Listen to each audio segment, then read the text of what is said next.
आज हम बात करेंगे कालिदास रचित मेघदूत के बारे में। कालिदास दो शब्द। महाकवि कालिदास के जीवन वृत्त का कोई स्पष्ट उल्लेख किसी भी ग्रंथ में उपलब्ध नहीं है। फिर भी किंवदंतियों और जनश्रुतियों के आधार पर उनके बारे में मैं जो कुछ भी प्राय है उसे प्रस्तुत किया जा रहा है। कालिदास का जन्म वाराणसी के निकट एक छोटे से ग्राम में ब्राह्मण परिवार में हुआ था। जब उनकी आयु मात्र 5 वर्ष थी तभी उनके माता पिता की मृत्यु हो गई थी। कालिदास हष्ट पुष्ट और सुंदर गठीले शरीर के स्वामी थे, किंतु थे निपट मूर्ख। संभवतः वे अपना संपूर्ण जीवन इसी मूर्खता की भेंट चढ़ा देते यदि उनके जीवन में अति रूपवान और विदुषी राजकुमारी विद्योत्मा का प्रवेश न हुआ होता। विद्योत्मा वाराणसी के नरेश शारदानंद की पुत्री थी। जब विद्योत्मा युवा हो गई तो शारदानंद को अपनी पुत्री के विवाह की बड़ी चिंता हुई। विद्योत्मा अत्यंत रूपवती होने के साथ ही साथ वेद शास्त्रों में भी पारंगत विदुषी थी। अतः उसके योग्य वही वर उचित था जो कि विद्योत्मा से भी अधिक विद्वान और उसके समान रूपवान हो। यह विचार कर राजा ने आसपास के राज्यों के राजकुमारों और विद्वानों को राजकुमारी के वरण हेतु आमंत्रित किया, किंतु कोई भी राजकुमार अथवा विद्वान राजकुमारी को पसंद न आया। राजा भी असमंजस की स्थिति में थे। उनकी समझ में यह नहीं आ रहा था कि योग्य वर का चयन किस प्रकार किया जाए।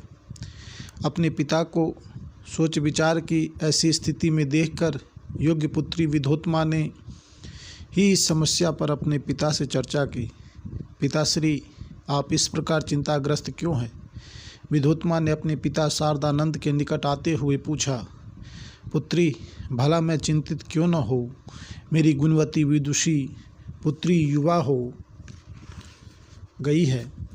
मुझे उसके योग्य वर की खोज करनी है जो कि मुझे सरल नहीं लग रही। पिताश्री, जो वस्तु सरलता से उपलब्ध हो जाती है उसका महत्व और योग्यता भी कदाचित इतनी ही संदिग्ध होती है। प्रत्येक योग्य और महत्वपूर्ण वस्तु की उपलब्धि कठिनता से ही हो तभी उसकी सार्थकता संपूर्ण प्रतीत होती है। पुत्री, तुम्हारी विद्वता के सम्मुख शास्त्रार्थ करना मेरे लिए अति दुष्कर है। अतएव शास्त्रार्थ के बजाय समस्या पर विचार करें तो संभवतः मेरी और तुम्हारे लिए ही नहीं बल्कि राज्य भर के लिए हितकर होगा। पिताश्री, जब कोई समस्या ही सम्मुख नहीं है तो उस पर क्या विचार किया जाए? पुत्री, जिस समस्या में मैं आकंठ डूबा हुआ हूँ वह मुझे कोई समस्या प्रतीत नहीं होती। जिस समस्या ने मुझे असमय ही अशक्त और विदीर्ण कर डाला वह तुम्हें शांत होइए पिताश्री। आप मेरे विवाह को लेकर इतने चिंतित ना हो। फिर पुत्री, हमें इस समस्या का कोई निदान बताइए। पिताश्री, आप यह घोषणा करा दीजिए कि जो भी व्यक्ति राजकुमारी को शास्त्रार्थ में पराजित कर देगा उसी के साथ राजकुमारी का विवाह कर दिया जाएगा। यह तो और भी जटिल घोषणा होगी पुत्री। वर प्राप्ति में पहले की अपेक्षा और भी अधिक बाधा उत्पन्न होगी। पिताश्री, आप यह क्यों समझते हैं कि इससे कोई बाधा उत्पन्न होगी? पुत्री, तुम्हारे सौंदर्य और बुद्धि के तेज के सम्मुख सभी चमत्कृत से रह जाते हैं। तुम्हारे किसी भी प्रश्न का उत्तर देना सरल नहीं है। माना पिताश्री, सरल नहीं है किंतु असंभव भी तो नहीं। हमारा भारतवर्ष विद्वानों से परिपूर्ण है। आप यह घोषणा तो कीजिए, फिर देखना आपकी समस्या का क्षण भर में हल हो जाएगी। और योग्य पुत्री के आग्रह के सामने राजा शारदानंद को नतमस्तक होना पड़ा। उन्होंने अपने और आसपास के राज्यों में यह घोषणा करा दी कि जो भी विद्वान पुरुष राजकुमारी को शास्त्रार्थ में पराजित करेगा उसी के साथ राजकुमारी का विवाह संस्कार कर दिया जाएगा। यह घोषणा सुनकर देश विदेश के राजा, राजकुमार और विद्वान पंडित राजकुमारी विद्योत्मा से शास्त्रार्थ करने के लिए पधारने लगे। किंतु शास्त्रार्थ से पूर्व तो सभी के चेहरों पर अपूर्व तेज और उत्साह झलकता था, मगर शास्त्रार्थ के बाद उनके चेहरों पर अपमान, विषाद और पराजय के भाव स्पष्ट परिलक्षित होने लगते थे। इसी प्रकार दिन प्रतिदिन उत्साहित विद्वान लोग आते और सात्रार्थ के बाद पराजित होकर अपना पीटा सा मुख लेकर लौट जाते। एक नारी से मिली पराजय के अपमान में उन पंडितों विद्वानों ने हृदय में क्रोध, ईर्ष्या और प्रतिशोध की ज्वाला भड़का दी और वे इस अपमान का बदला लेने के लिए एकजुट होने लगे। विद्वोत्तमा से पराजित विद्वानों ने एक सभा की और इन सभा में निर्णय लिया गया कि जिस राजकुमारी ने अपनी विद्वता के अहंकार में डूबकर हमारा अपमान किया है, छल प्रपंच के द्वारा उसका विवाह कर एक ऐसे व्यक्ति से करा दिया जाए जो निपट मूर्ख हो और अहंकार में डूबी राजकुमारी फिर पूरा जीवन फूट फूट कर रोती रहे। अब विद्वान मंडली को एक मूर्ख व्यक्ति की आवश्यकता थी। वे उसकी खोज में निकल पड़े। ग्राम, वन और शहर शहर एक निपट मूर्ख की खोज करते करते वे एक ऐसे स्थान पर जा पहुँचे जहाँ पर एक सुंदर और बलिष्ठ युवक एक पेड़ पर चढ़ा हुआ लकड़ी काट रहा था। उस युवक को देखते ही विद्वान मंडली की बाँछें खिल उठी और पेड़ पर चढ़े उस युवक को उन्होंने बड़ी ही विचित्र दृष्टि से देखना आरंभ कर दिया। उनके मुख से समवेत स्वर निकला, इस युवक से अधिक मूर्ख हमें संसार भर में खोजने से नहीं मिलेगा। यही हमारे लिए उपयुक्त व्यक्ति है। वास्तव में वह युवक पेड़ के जिस डाल पर बैठा हुआ था उसे ही काट रहा था। यही उसकी सबसे बड़ी मूर्खता थी। शायद उसे यह भी ज्ञान नहीं था कि डाल कटते ही वह स्वयं भी डाल के साथ पृथ्वी पर आ गिरेगा। विद्वान मंडली ने उस युवक की एक और परीक्षा लेने की ठानी और उन्होंने कुछ विचारते हुए उसे आवाज़ दी। युवक ने तुरंत आवाज़ की दिशा में देखा और बहुत से लोगों को पेड़ के नीचे एकत्रित हुआ देखकर बोला, कहिए क्या बात है?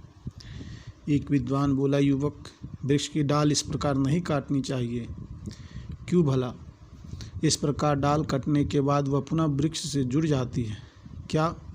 नहीं, हमारा आशय यह नहीं था। मुझे सब पता है कि तुम्हारा आशय क्या था और क्या है। युवक की बात सुनकर विद्वानों के होठों पर हंसी बिखर गई। उनमें से दूसरा विद्वान बोला, अच्छा युवक, बताओ तो हमारा आशय क्या है? तुम सब लोग लुटेरे हो और तुम यह सोच रहे हो कि जब यह वृक्ष की डाल कट जाएगी तो तुम इसे उठाकर चलते बनोगे। युवक की मूर्खता सोच पर विद्वानों को पुनः हंसी आ गई। अब उनका यह विचार और भी दृढ़ हो गया कि यह युवक वास्तव में निपट मूर्ख है। ऐसा सोचकर उन्होंने संतोष की सांस ली। एक विद्वान बोला, युवक, अगर तुमने हमारी बात नहीं मानी तो तुम निश्चय ही गिर पड़ोगे और चोट खाओगे। तुम जाओ अपना काम करो। मैं गिरूँ या चोट खाऊं, तुम्हें इससे क्या मतलब? इसके बाद विद्वान लोग बिना एक भी शब्द बोले वहां से हट गए। युवक पुनः डाल काटने लग गया और वही हुआ जिसकी विद्वानों ने भविष्यवाणी की थी। भविष्यवाणी क्या, ऐसा होना तो निश्चित ही था। जब डाल का वृक्ष के तने से जुड़ाव एक बार का रह गया तो डाल नीचे झुकने लगी और युवक के उस अंतिम प्रहार से डाल वृक्ष से अलग होकर नीचे गिर पड़ी। साथ ही डाल पर बैठा हुआ युवक भी धरती पर आ गिरा। कुछ देर चीख पुकार करने के बाद उसने इधर उधर देखा तो विद्वान मंडली के लोग वहीं निकट ही खड़े उस युवक की ओर ही देख रहे थे। कराहता हुआ वह युवक खड़ा हुआ और लंगड़ाता हुआ उन लोगों के पास पहुंचकर उनके चरणों में गिर पड़ा। महाराज, आप तो बड़े सिद्ध पुरुष हैं, आपकी भविष्यवाणी तो सत्य हुई। कृपया मेरे बारे में और भी भविष्यवाणी कीजिए। विद्वानों ने उसे उठाया और समझाते हुए कहा, युवक, चिंता मत करो, अत्यंत शीघ्र ही तुम्हारा विवाह एक राजकुमारी से होने वाला है। राजकुमारी से? मगर कैसे? धीरे धीरे सब समझ जाओगे, किंतु राजकुमारी से विवाह करने की एक शर्त है। वह क्या? तुम अपने मुख से कुछ न बोलोगे, केवल संकेत के द्वारा ही तुम जो कहना चाहते हो समझा सकते हो। ठीक है महाराज, मुझे शर्त स्वीकार है। विद्वान मंडली ने युवक को अपने साथ लिया और वाराणसी जा पहुँचे। वहाँ उन्होंने यह प्रचारित कर दिया कि हिमालय पर्वत पर वर्षों तक तप साधना करने के बाद एक विद्वान पंडित यहाँ पधारे हैं। उन्हें इस संसार के माया मोह से तनिक भी लगाव नहीं है और विवाह आदि के बंधनों से विलग ही रहना चाहते हैं, किंतु उन्होंने हमारी प्रार्थना पर राजकुमारी विधोत्मा से शास्त्रार्थ करना स्वीकार कर लिया है। सभी लोगों में यह तीव्र उत्सुकता जाग उठी कि देखिए ऐसा कौन विद्वान आ गया है जो विधोत्मा को शास्त्रार्थ में पराजित करने की ठाने हुए हैं। विद्वान पंडित से विधोत्मा के शास्त्रार्थ की तिथि और समय निर्धारित किया गया। निर्धारित समय पर शास्त्रार्थ के लिए सभा बैठी। विद्वान मंडली ने शास्त्रार्थ से पूर्व सभा में घोषणा की कि विद्वान पंडित ने वर्ष भर के लिए मौन धारण किया हुआ है, अतः वे अपने मुख से कुछ भी न कह सकेंगे। केवल संकेत द्वारा ही राजकुमारी के सभी प्रश्नों का यथोचित उत्तर देंगे और उस संकेत की विद्वान मंडली व्याख्या करके समझाएगी। राजा शारदानंद और राजकुमारी विधोत्मा ने यह बात सहज ही स्वीकार कर ली।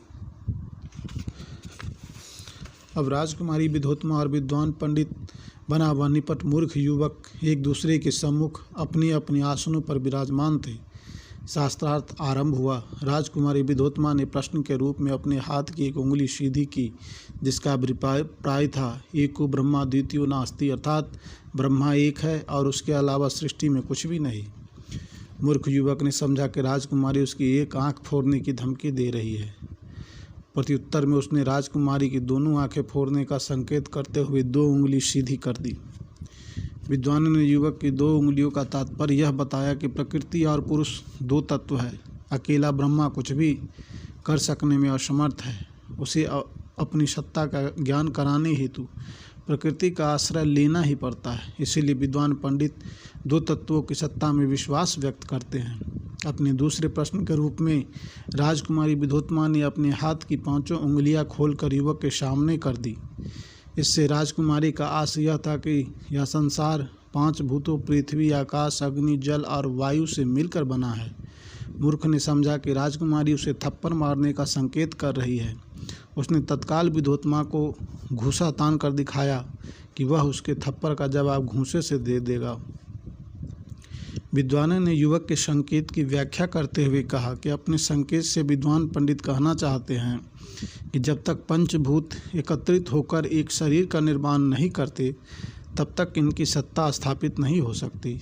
इसके बाद विधोत्मा ने 5 उंगलियों को फैलाकर संकेत किया। इससे राजकुमारी का आशय था कि पंचभूतों के एक बार एकत्रित हो जाने पर उसकी सत्ता को पृथक पृथक देखा जा सकता है। मूर्ख युवक ने समझा कि राजकुमारी उसका मुंह नोचने का संकेत कर रही है। उसने तुरंत एक हाथ की उंगलियों को फैलाकर तथा दूसरे हाथ की उंगलियों को सटाकर दिखा दिया कि वह उसका मुंह नोचने के साथ ही उसका गला भी घोट देगा। विद्वानों ने युवक के संकेत की व्याख्या करते हुए कहा कि विद्वान पंडित अपने संकेत से कहना चाहते हैं कि किसी भी तत्व के पृथक होने के बाद ही क्या, यदि वह न्यूनाधिक मात्रा में भी हो जाए तो प्राणी की स्थिति असामान्य और असंतुलित हो जाती है। अगले प्रश्न के रूप में विधोत्मा ने अपनी जिह्वा मुख से बाहर निकालकर संकेत किया, जिसका अभिप्राय यह था कि ब्रह्मा वाणी का विषय नहीं, उनकी महिमा को जीवा द्वारा प्रकट नहीं किया जा सकता। मूर्ख युवक ने समझा कि राजकुमारी उसे जीवा दिखाकर चिढ़ा रही है। उसने भी तत्काल विधोत्मा को जिह्वा निकाल कर दिखा दी और साथ ही सीने पर हाथ मारते हुए संकेत किया कि वह उसकी पसलियां भी चटका देगा। विद्वानों ने युवक के संकेत की व्याख्या करते हुए कहा कि विद्वान पंडित अपने संकेत से कहना चाहते हैं कि ब्रह्मा केवल वाणी से ही अगोचर नहीं अपितु मन से भी अगोचर है। विधोत्मा ने विभिन्न संकेतों के द्वारा ऐसे ही न जाने कितने प्रश्न किए और मूर्ख युवक ने अपनी इच्छानुसार उनके उत्तर दिए, जिनके विद्वानों ने बड़े ही शास्त्र सम्मत ढंग से व्याख्या की। मूर्ख युवक द्वारा दिए गए संकेतों से विधोत्मा पूर्णतः सहमत थे। उसके संकेत के उत्तर में युवक द्वारा दिया गया कोई भी संकेत ऐसा नहीं था जो उसके प्रश्न पर भारी न पड़ता हो। तब अंततः विधोत्मा ने हथियार डाल दिए। उसने उस युवक के सामने अपनी पराजय स्वीकार कर ली। पराजय के परिणाम स्वरूप विधोत्मा को उस युवक से विवाह करना था और वो उस युवक से विवाह करने के लिए सहज तैयार हो गई। विद्वान मंडली की योजना सफल रही। उन्हें राजकुमारी विधोत्मा द्वारा किए गए अपने अपमान का प्रतिकार मिल गया था। विधोत्मा का उस मूर्ख युवक से विवाह हो गया। युवक विधोत्मा को अपने गांव की उस छोटी सी झोपड़ी में ले आया जिसमें वह रहता था। वह झोपड़ी अत्यंत साधारण थी और उसमें दैनिक जीवन में काम आने वाली सीमित वस्तुएं ही थी। विधोत्मा ने सोचा कि मेरे पति महान विद्वान हैं और वे अपरिग्रह का पालन करने वाले हैं। किंतु अभी संध्या काल ही हुआ था कि झोपड़ी के समीप में एक ऊँट बुरबुराता हुआ निकला। ऊँट को देखकर वह युवक हर्ष से चिल्ला उठा, आह ऊँट ऊँट। अपनी पति का हर्षित स्वर सुनकर विद्योत्मा उसके समीप आ गई और जब उसने ऊँट को जाते देखकर पति के शब्दों पर ध्यान दिया तो उसके आश्चर्य की सीमा न रही। एक विद्वान पंडित ऊँट के लिए उट्र शब्द प्रयोग कर रहा था। अपना भ्रम दूर करने के लिए उसने पति से पूछा, देव, यह कौन सा पशु जा रहा है? युवक ने निसंकोच उत्तर दिया, ऊँट। विद्योत्मा को अब कोई संदेह न रह गया था। वह भली प्रकार समझ चुकी थी कि जो व्यक्ति एक छोटे से शब्द का सही उच्चारण न कर सके वह विद्वान नहीं हो सकता। फिर भी उसने एक बार पुनः शंका का समाधान करने का प्रयास किया, नहीं देव, यह उट्र नहीं उष्ट्र है। हाँ हाँ, युवक स्थिरता से बोला, यह उष्ट्र ही है। उष्ट्र नहीं उष्ट्र, हाँ वही उष्ट्र ही तो। क्या आप संस्कृत के साधारण से शब्द का भी सही उच्चारण नहीं कर सकते? क्या आपको संस्कृत का कोई ज्ञान नहीं? अपने संकेतों द्वारा विद्योत्मा को पराजित करने वाला वह युवक अब स्वयं को उसके सम्मुख पराजित महसूस कर रहा था। उसने बड़ी ग्लानि हो रही थी कि वह संस्कृत का ज्ञान अर्जन क्यों न कर सका। बड़े भारी मन से उसने अस्वीकृति में सिर हिलाते हुए उत्तर दिया, नहीं। एकमात्र यह नहीं शब्द जैसे विद्योत्मा के ऊपर वज्र बनकर गिर पड़ा। उसका हृदय चित्कार कर उठा। वह समझ गई कि पंडितों ने उसके साथ कपट किया है, किंतु हाँ, अब हो ही क्या सकता था। एक मूर्ख युवक के साथ उसका विवाह संस्कार संपन्न हो चुका था।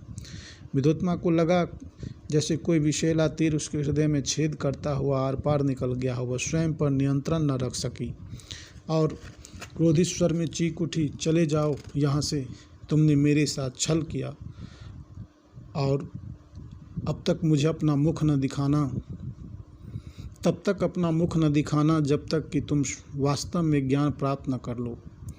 विद्योत्मा की कटुतापूर्ण बात सुनकर युवक के हृदय को बड़ी ठेस पहुंची। वह तुरंत भारी मन से वहां से चल दिया। मार्ग में एक निर्जन स्थान पर उसे एक मंदिर मिला। वह मंदिर काली देवी का था। कुछ संकल्प करके वह मंदिर में चला गया और काली देवी के सम्मुख बैठकर उपासना करने लगा। देवी की उपासना में वह ऐसा रत चुका कि उसे अपने तन मन का तनिक भी होश न रहा और वह रात दिन एक करके देवी उपासना में जुटा रहा। अंततः उसकी लगन रंग लाई और काली देवी अपने दिव्य स्वरूप में युवक के सम्मुख प्रकट हुई। युवक करबद्ध होकर देवी के चरणों में गिर पड़ा। देवी ने उसे आशीर्वाद देते हुए बोली, आयुष्मान भव पुत्र, बोलो तुम्हारी क्या इच्छा है? देवी माता, आप मुझे अपना दास बना ले, मेरी केवल यही इच्छा है। प्रसन्न रहो पुत्र, आज से समस्त संसार तुम्हें काली के दास के रूप में जानेगा और सम्मान के साथ लोग तुम्हें कालिदास कहकर पुकारा करेगा। जय हो देवी माता, आपने मुझे अकिंचन को स्वीकार कर कृतार्थ किया, आपकी जय हो। पुत्र, मैं तुमसे अति प्रसन्न हूँ। काली देवी बोली, कोई वर मांगो। माता, यदि आप मुझ पर प्रसन्न हैं तो कृपया मुझे वर दे कि मैं विद्वान पंडित बन जाऊँ। तथास्तु पुत्र, ऐसा ही होगा।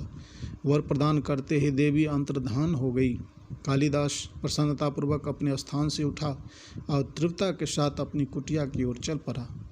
जब वह अपनी कुटिया पर पहुंचा तो विद्योत्मा ने उससे प्रश्न किया, अस्ति कश्चित वाग्विशेषः, क्या तुम्हारी वाणी सुधर गई, अर्थात क्या तुमने ज्ञान प्राप्त कर लिया?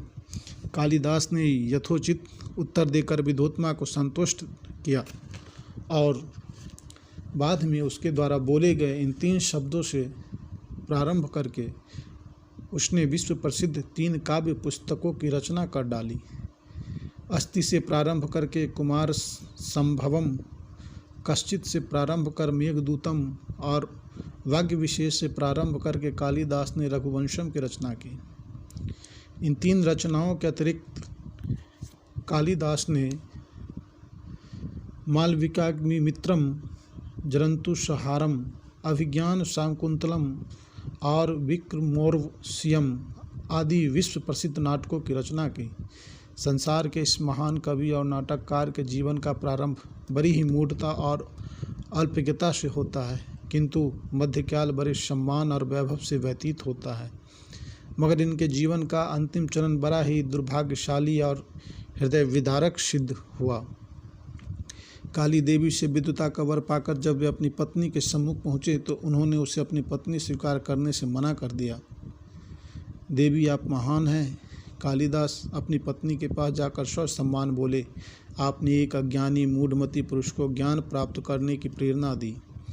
यह मेरा सौभाग्य है स्वामी, विद्योत्मा प्रसन्न होकर बोली, जो मैं आपकी प्रेरणा का स्रोत बने।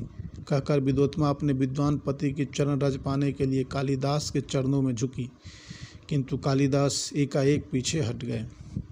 शिव शिव देवी कालिदास हर बराते हुए बोले, मेरे चरणों का स्पर्श करके आप मुझे क्यों पाप का भागी बना रही है? पाप कैसा स्वामी? आप मेरे पति देव हैं और मैं आपकी पत्नी। एक पत्नी का कर्तव्य है कि वह अपने पति परमेश्वर के चरण रज अपने मस्तक पर धारण करे। आप ठीक कह रही है देवी, किंतु क्या स्वामी? आप मेरी पत्नी से भी बढ़कर मेरी गुरु है, मेरी प्रेरणा स्रोत है। आपको मेरे चरण नहीं अपितु मुझे आपके चरण स्पर्श करने चाहिए। यह आप कैसी उल्टी धारा बहाने लगे स्वामी? यह उचित है देवी। ओह, तो अब आप अपनी बुद्धि का दुरुपयोग कर मुझे सताएंगे? ऐसा मत समझो देवी। यदि ऐसा ही है स्वामी, विद्योत्मा उग्र स्वर में बोली, तो मैं काम भावनाओं से वंचित वर्षों से अतृप्त नारी आपको श्राप देती हूँ कि आपके जीवन का अंत एक मलेच्छ नारी के हाथों से होगा। ओह देवी! कालिदास विद्योत्मा के सम्मुख नतमस्तक होते हुए बोले, आपने इतना क्रूर श्राप क्यों दिया? मगर स्वीकार है, मुझे आपका यह क्रूर अभिशाप भी स्वीकार है। इसके बाद कालिदास वहाँ से चलकर उज्जैन पहुँचे। वहाँ के राजा चंद्रगुप्त ने कालिदास का बड़ा सम्मान किया। कालिदास और राजा विक्रमादित्य की मित्रता आज भी चर्चा का विषय है। जहाँ प्रेम होता है वहाँ मर्म भी होता है, और मर्म स्थल पर हल्का सा आघात भी कभी कभी प्राणलेवा सिद्ध हो जाता है। यही मित्रता और शत्रुता का कारण बनता है। एक छोटी सी बात पर विवाद के कारण कालिदास राजा चंद्रगुप्त से विलग हो उनसे दूर चले गए।